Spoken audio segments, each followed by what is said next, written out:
Okay. All right, gents. So let's blow through this pretty quick. Let me give the quick intro again for now that we kind of got some of the technical difficulties figured out. So this is a presentation, part of an ongoing series of academics for the members of the Aurora Republic, a premier role-playing organization in Star Citizen. If you are new to the Aurora Republic or visiting for the first time, let me start by saying welcome. We are glad to have you with us and would love to hear from you if you are interested in hearing more. We are a lawful good organization focused on roleplay, exploration, and social interaction, and are currently active in recruiting on Spectrum or Discord. Gents, if you're not asking a question, I would ask you that you would please, as part of rules of engagement, mute your mic because I'm hearing somebody typing in the background. Tonight we are going to discuss our Block 4 of Comm Brevity, which is Formation, the follow-on from last week's Formation Primer. And that is it for the intro. So this will be very quick because it's only 5 slides of vocabulary here. And then the intent tonight is to go into Arena Commander as a group and actually fly some formation with instruction. So very quick, based on, so hopefully you've hit the formation primer from last week. And some of this stuff will make a little more sense in that sort of a context. If not, hang on through it, and then we will actually be playing with some of these words, as it were, in the Arena Commander. So, getting started right off. Beam. The concept of aspect is measured from the tail of the target aircraft that you're looking at. So beam is basically looking at the direct side of the airplane, somewhere between 70 and 110 degrees. So looking right at their wing line, or right at their 90 degrees out at their side, plus or minus 20 degrees. If somebody hollers "break out" when you're flying in a close formation, that means get the heck away from me to avoid a collision. That's usually a panic call. Break out, get away. Check. If flight lead says check 20 left, check 20 right. That would be just basically a rough estimate of how many degrees we're going to do an in-place turn in that direction to pick up a new heading. Again, all of my previous complaints about headings and their present absence from the game currently stand, and I'm not going to rehash them here. Closing is the opposite of opening. Opening and closing is basically what's happening with the range on your target or your flight mate as well. So if I got closing velocity or opening velocity, V sub C, that's called. So closing and opening range. Come back in a direction is a command that, hey, we want you to reverse course, or the flight lead would say, we're going to come back left, come back right. Cross under when you're in close formation is a directive to tell the wingman to switch sides. So if I have number 2 on the right and we're in fingertip formation because we're coming up initial, and I decide that I want to break in that direction, so I would first have the wingman cross under, and that just puts them on the other side. Deploy is a pre-briefed position or formation to assume, usually going from some sort of administrative formation out to a tactical position. So it would just be to deploy, and that can be whatever. That would be something that you brief before flight. Hey, when I tell you to deploy, I want you to go from whatever current formation is. I want you to go to fighting wing, or I want you to go to wedge, or whatever.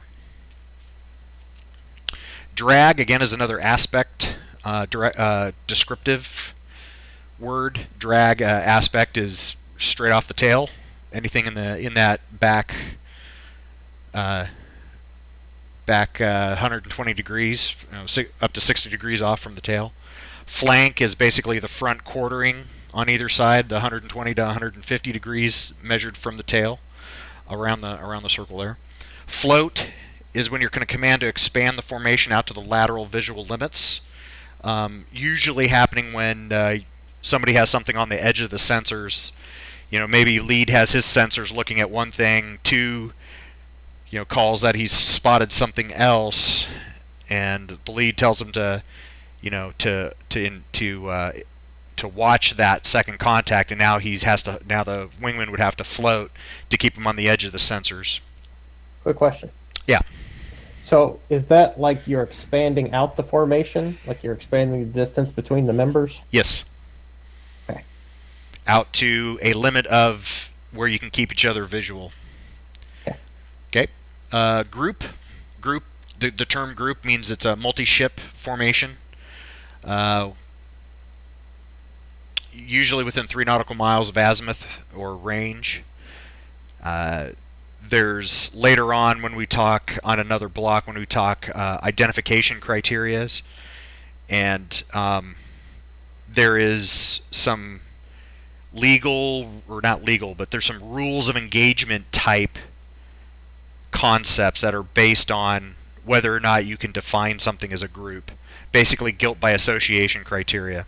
3 nautical miles is at least is sort of a well accepted standard. So 3 nautical miles, aka 5 kilometers, is a pretty well accepted standard for when you can call, hey, if I can identify that individual contact as hostile, then this other guy over here that's within 3 nautical miles, within 5,000 feet of altitude and heading the same direction or very close to the same direction, we can call that guilt by association criteria, because we can now say that's probably a wingman. There's a high probability that that's a wingman in that group, and now we can call that a group, and if one's hostile, they're all hostile. Head is aspect that's right up the schnaut locker, 160 to 100 to 180 degrees. So that right looking up the guy's right in the face, plus or minus 20 degrees, right or left. Another quick question. Yes.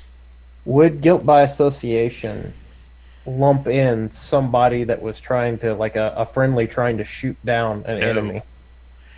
No, that's if we had no idea, like if this is a fog of war scenario, would they be grouped in a fog of war scenario if we had a friendly trying to shoot down a hostile? This is actually a discussion specifically for a different block that we haven't gotten to yet. Gotcha. When we talk about identification criteria, but yeah, that's one of the dangers of aerial combat. The potential daisy chain effect, where a fellow friendly but unknown to you is chasing down the same bandit that you're chasing down, and you see both contacts, but you haven't properly identified which one is which, and the rules of engagement could possibly define, from your perspective, could define that other guy as also hostile. So that is a potential fratricide situation, and there's many other things. We'll talk at this at length when we get to the identification declarations block. Okay? So I'm not trying to put you off, Gotcha. but... No, I'm getting ahead of you. My bad. Yeah. Identification, proper combat ID, is extremely difficult. And has a lot of ways that it can go horribly wrong, which means we could spend a lot of time and a lot of words, but explaining it, but that's for that block and not the formation block. Okay, so continuing on, a group is called heavy if the sensors can see 3 or more entities in it. So a 4-ship by definition is a heavy group. If it's not heavy, then it's either considered singleton or a 2-ship. In modern day aviation, usually a group that is not labeled as heavy is always considered a 2-ship. So if you ever actually do run across a guy running around by himself, it's kind of unnerving, because you're like, most fighters don't run around singleton. So you're like, where's the other guy? Is he at my 6? Oh crap. Okay. Moving on. Holding hands. That's the term that we're together. That aircraft are in visual formation with each other. That's usually when you're reporting that to an outside agency. There's different terminology that's coming up here for within the formation. So maybe it's 2 different formations, but you guys have rejoined into a visual formation. So eagle and talon are holding hands. Would tell the air battle manager, would tell Mad Dog that you guys have joined up. Okay, a hook. If flight lead calls for a hook left or right, that's an in-place 180-degree turn. So depending on what formation you started in, You guys are basically going to be in that same formation, but you're going to be turned around opposite, going the opposite direction. So if you guys were in a lead trail, the wingman in the back just playing follow the leader on the lead up front. If you did a hook turn and you hooked left or right, now the wingman's going to be out in front and the flight lead's going to be in the back. Lag. Okay, so there's another whole block when we start talking about air-to-air combat and we start getting into details. There's a whole concept about pursuit curves. So I'm not going to go into too much detail on them now because this is definitely something that requires some drawing. But just for understanding the term of what lag pursuit, lead pursuit, and pure pursuit. Lag pursuit is where you're basically pointing at some spot behind the flight path of the target aircraft, and if you just simply hold that sort of your crosshairs somewhere behind that guy, you will reduce aspect, reduce angle off, but it will increase range. Lead pursuit is exact opposite of that, where you're pointing out in front of them, and now you're using some geometric cutoff, and which is generally characterized by increasing aspect, reducing angle off, and reducing range. So the relationship between lead and lag pursuit is using geometry to either close or open the distance when you're in a maneuvering fight. And basically all of dogfighting modern day is based on that use of lead, lag, and pure pursuit. Pure pursuit, as you can guess, is just putting your crosshair right on the guy, and as he's turning or you're turning, that will basically reduce aspect, it'll reduce angle off, and range will just about stay the same. You'll eventually end up at the guy's 6, but very close to him. Do you have an example of this? I'm having a hard time visualizing it. Don't worry about it. We will talk to it ad nauseum at another later date when there will be drawings and animations and all that kind of sort of thing to get the idea of pursuit curves. Here in Star Citizen, I'm not so sure that they have that much applicability because these right now these stupid things just turn on a dime and you just point and shoot at the target all the time. If they tweak the maneuverability of these like they have in the past to where it's not just spin like just spin around like a helicopter on LSD and just constantly have your pipper pointing at the guy shooting, where people have to actually become a better pilot and have to actually use things like pursuit curves to be able to maneuver to a firing position, then these will become paramount. So there's atmosphere fighting would be different, correct? This would be more applicable atmosphere anyway. Absolutely. Lead, lag, and pure pursuit is based on aircraft right now, because there is a minimum turn radius. There's a region of space that you cannot make the aircraft turn any tighter. So unlike Star Citizen spacecraft, which can just pivot around, you could even just decouple and pivot and point at somebody, regardless of where your velocity vector is. Real modern, actual real aircraft do have a minimum.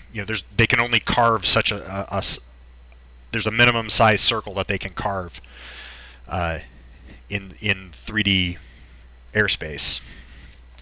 So you have to learn. So you have to learn how to maneuver inside the other guy's turn circle and outside the other guy's turn circle, and how to use those sort of things. These are all concepts these are all concepts that fighter pilots study and practice and think of their entire career, because they're never truly mastered.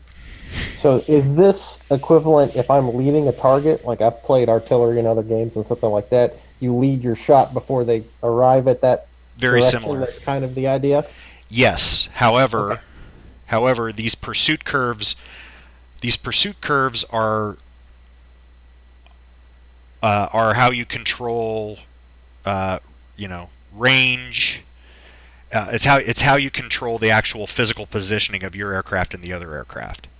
Obviously, to shoot somebody, you have to have your weapons. If you're assuming a gun, you have to have your gun in range, in lead, and in the same plane of motion as your target. again, another subject for a later date. Um,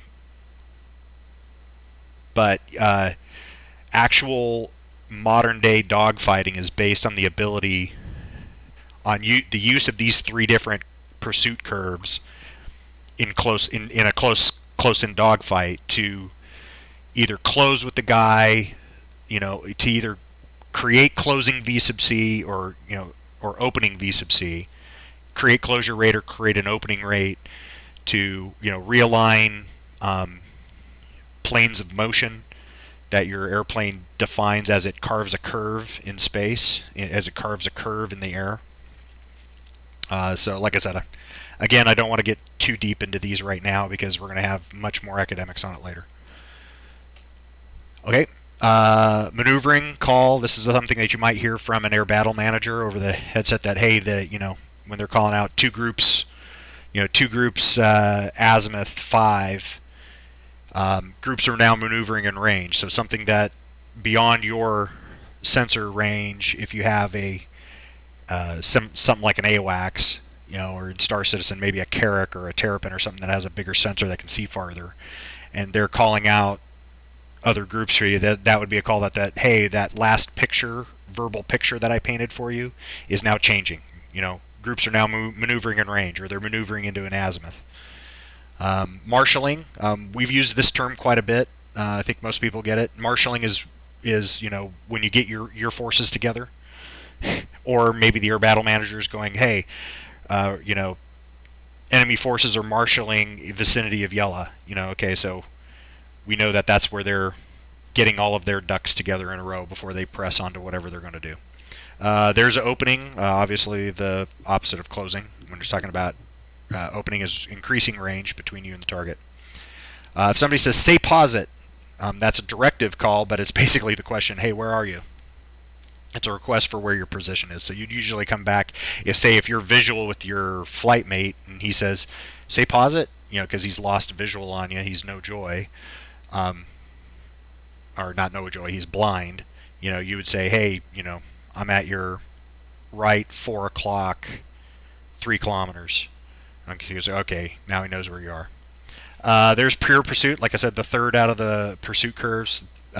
Pure pursuit being pointing directly at the target, and as you watch these curves progress, you will your spacecraft or aircraft will reduce in aspect, reducing angle off, and stagnate in range. Hey, can I break in and Yes, ask a please. question? Absolutely. When you say like 4 o'clock and 6 o'clock and 8 o'clock, is that a vertical circle or a horizontal That is circle? horizontal. Thank you. Yes, so this is going to get a little weird in space because you are, you're in 6 degrees of freedom. But the clock positions around spacecraft and aircraft are measured in a horizontal plane of the spacecraft. So I can obviously change that quite a bit by just rolling the airplane somewhere. Question. Yeah. So if you, Foghorn, say pause it, I will relay my orientation compared to where your nose is. Yep. You have to be able to see me to see my orientation to be able to give me a proper posit call. And if I can't, If you can't, then you just say, "Hey, I'm also blind." One's blind, two's blind. Oh, great. We don't know where each other is. So this is, yeah. Hopefully, if the flight lead is worth his or her salt, they would have in the pre-briefed a blind rejoin game plan. So later on, again, I'm making some assumptions of future capabilities that we have not yet been confirmed are going to come.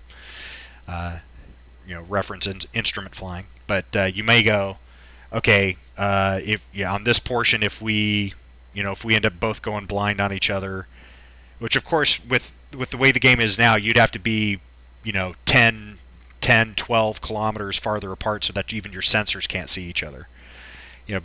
But if that's the case, where you don't visually see each other and your sensors aren't showing where your flight mate is, then you'd have we're going to rejoin at whatever the next steer point is that we're heading. If we happen to be heading towards wherever we're heading towards Yella, then okay, we'll rejoin at Yella. or rejoin at orbital marker 3, whichever one you happen to be going to. Okay, rejoin obviously is, hey, we're rejoin means we're returning into the same formation. Okay, earlier I said holding hands was sort of an informative call to outside agencies within your formation. If if the flight lead's briefed a certain formation, and you were out of formation, and you're working on getting into that position. When you I've get in, lost all audio. Am I here still? yes, but if you've lost all audio, I don't know how I would tell you that. Can you hear me? I can hear Paco. Well, I was hoping to grab Merlin. Paco or Maybe not. somebody try to. Everything okay? Everybody else has me? Come through here. Correct. Okay. We're going to press, if you guys can, via text, see if you can help Merlin. I would appreciate it.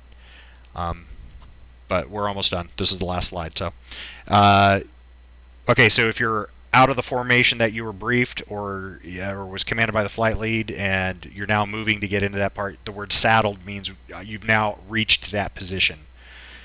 You're now back in formation. It's the opposite of stripped, which is 3 buttons or 4 buttons down from there. So saddled and stripped are opposites to each other. If you're supposed I to be seem to have lost my connection. If someone can hear me, I'm going to disconnect. Somebody please call me back. Thank you. Okay, I believe when he relogs back in, it should auto pick him back up into the call, is the way I understand it. Okay. Sandwiched is descriptive for when you've, for example, you're working an intercept on a pair of enemy groups or aircraft, and they manage to do a pincer on you. You are now sandwiched. if you're in the middle, that's bad. Shackle is very similar to cross under. Cross under is basically if you're in close formation, you're in something like fingertip or root, you tell them cross under. Shackle is that if you're out at a tactical formation, you're like, hey, you call for a shackle, and basically you guys are going to exchange sides. So like if you're flying around in a wedge formation, with the wingman out at like say 4 o'clock on your right, then you call for a shackle. Instead of just making the wingman do the moving, the flight lead is also going to make a check turn over to switch the formation to the other side faster. Excuse me. Spin is the term for executing any sort of a timing or spacing maneuver. It said spin because usually a timing or a spacing maneuver is usually, hey, just pull a 360 and then come back to the same heading. But it doesn't have to be. It could be something like a 90-90, do like a dog leg or something like that to get maybe the second element. If you guys want a certain amount of formation, spacing, you could like, hey, 3 and 4 spin, and they may do whatever you pre-briefed as a spacing maneuver to pick up the proper spacing. Excuse me. Stripped, already talked about. Tied. Tied is when you have positive sensor contact with your friendly element or craft out there at range. Such as like you're probably going to be doing a follow the leader on sensors. So you're like, hey, we're all going to take off number 2 and number 2, 3, and 4 called tied. A lot of times that is a favorite technique for getting the formation up through weather, which right now isn't really a thing, but we do know that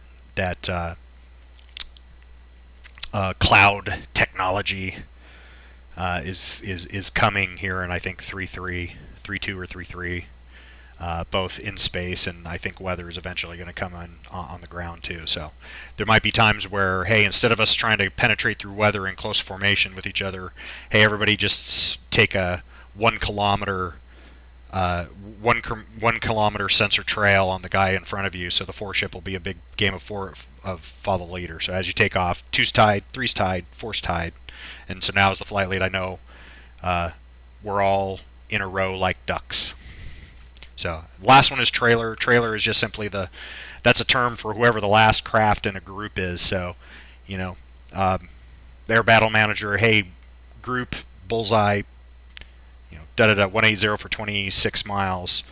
Uh, Front aircraft are 2 miles line abreast. Trailer, it's a three-ship, groups heavy three-ship. Trailer is 2 miles behind. That'd be that. So there you go, very quick. And now we're going to go in and play with it. Any parting questions before we sign off and go get into the game? Going once. Excellent. Thank you. Okay, going once, going twice.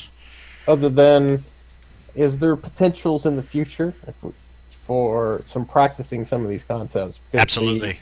The lexicon will not come quickly. It never does. It never does. Again, like I said, even though we're sort of presenting this in smaller, hopefully digestible chunks, because it's just kind of comes off as like a laundry list of vocabulary words. We're going to start, now that we've gotten through the first 2 or 3 big major sections, we're going to start actually going in afterwards and practicing with what we're doing. With what we just learned. So like tonight we're going to go in and do formation flying. And while the brevity code list that we've put out is extensive and should hopefully capture everything, there are some words that you use more often and some that you don't. So it's not really something that you like sit around and stare at the stare at the brevity code list and memorize it. I mean, there's a little bit of that. I mean, it's there as a reference for you to go like, dude, Foghorn said bullseye. What does that mean?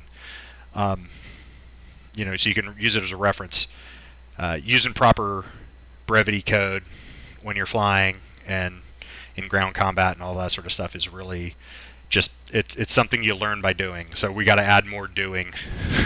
I agree that we definitely need to add more doing into this, which is why we're going to go do this next. Anything else? Understood. Can we take a short break before we jump in? Yeah, let me do the outro real quick, and then I will hit. You guys can go ahead and jump off mic if you need a bio break and all that. I'm going to do the outro, and then I will get this buttoned up, and then we'll be ready to start heading in. So, all right. So that. Do you want us to stay in this call or? No, we'll drop. We'll as soon as I get done with the outro, I'll drop the call. Okay. So, alrighty. For the folks that are watching on Twitch and or watching on YouTube later, this wraps up this installment of Academics with Foghorn. I hope you found it interesting and helpful. If you have any questions that I didn't answer, please feel free to contact me via email, Discord, Spectrum, or of course the comments section below. I will answer it to the best of my ability as quickly as I can. If you are part of the Aurora Republic membership and haven't hit the subscribe button with this channel already, please hit it immediately and enable notifications so that you can remain up to date whenever we stream or post new content.